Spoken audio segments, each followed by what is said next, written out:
All right, let's dive right into this, because today's explainer is an absolute roller coaster. We are breaking down the incredibly wild, cinematic journey of a guy named Jang Ha. We're going to track his story from being just an ordinary, modern-day guy to a hardened survivalist navigating a world that actively and aggressively wants to conquer him. Picture this for a second. You go to sleep after a long, exhausting day at work, right? But the moon turns blood red, and when you wake up, literally every single societal norm you've ever known is completely flipped upside down.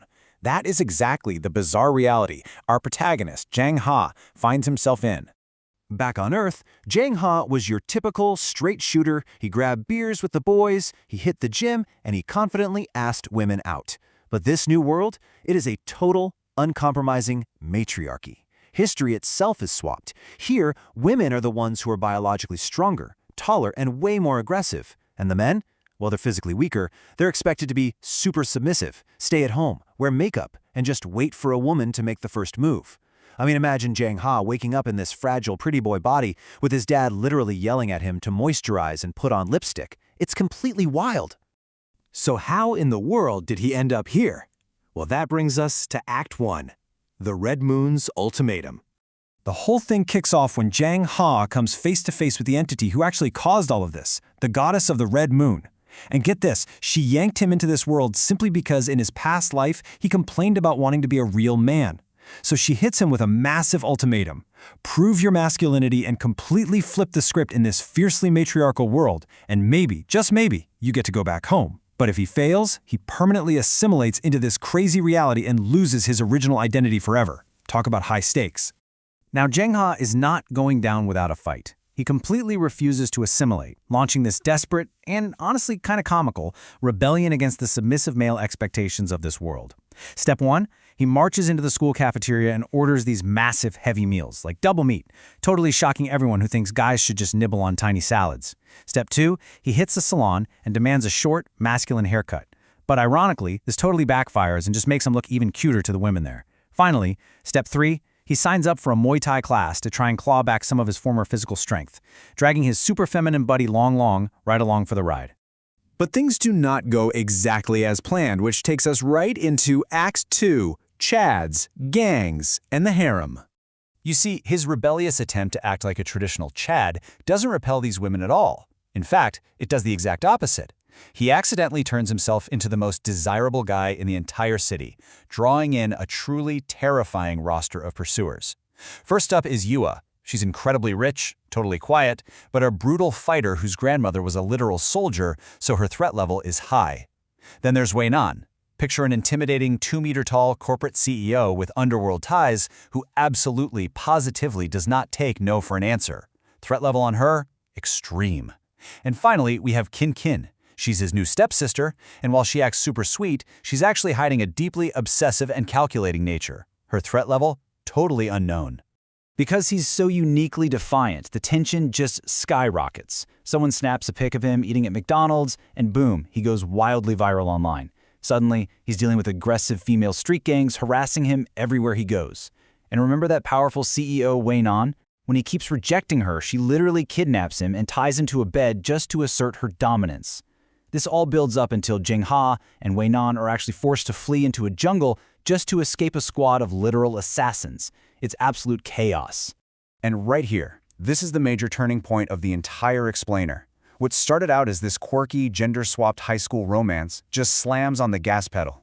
Deep in that jungle, surrounded by enemies, Wei-nan takes a lethal arrow to the arm. Suddenly, the genre shifts into a full-blown sci-fi survival thriller. Things get incredibly dark, and the volatile, twisted nature of the Red Moon Goddess's game finally starts unraveling.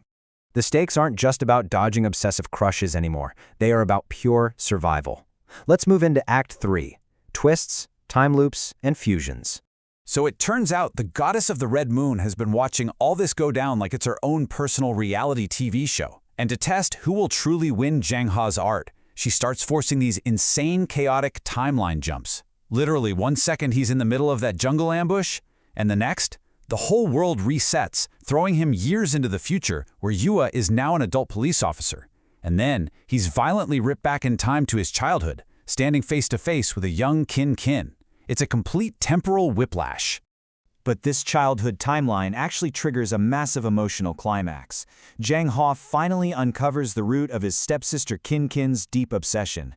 He learns all about her intense childhood trauma, surviving a broken home, living rough on the streets, just completely isolated. That is, until the original owner of Jang Ha's body reached out and showed her kindness. He realizes that if he just coldly rejects her now, her fragile sanity is going to completely shatter. But at the same time, he knows he's not actually the original boy she fell in love with. So how on earth do you solve an impossible emotional paradox like that? 2 words: soul fusion. It turns out the original soul of the boy is still lingering inside him. Our Jang Ha realizes he can't just abandon Kin Kin to her despair, but he also has to stay true to who he is. So in this incredibly wild cinematic moment, the 2 Jang Ha souls communicate and actually perform these coordinated movements. Seriously, think of it like a fusion dance from Dragon Ball, to merge their souls together into one complete, unified entity. And let me tell you, this completely bewilders the Red Moon Goddess. She did not see that coming. This totally bizarre yet undeniably heroic act of selflessness leads us straight into our final chapter, the ultimate island ending. We get a 2-year time skip, and after surviving literal assassins, chaotic time loops, and a divine ultimatum, Jang Ha finally realizes what it actually means to be a real man. It means taking total responsibility for his choices. And what does he choose? He chooses to embrace a peaceful, polyamorous life. He moves out to a private island, successfully balancing life in perfect harmony with all 3 women, Yua, Weinan, and Kin Kin. A pretty incredible payoff for such a crazy journey, right? It is an absolutely wild ride, going from a submissive pawn in a strange new reality to becoming the master of his own fate on a private island. So I'm going to leave you with this.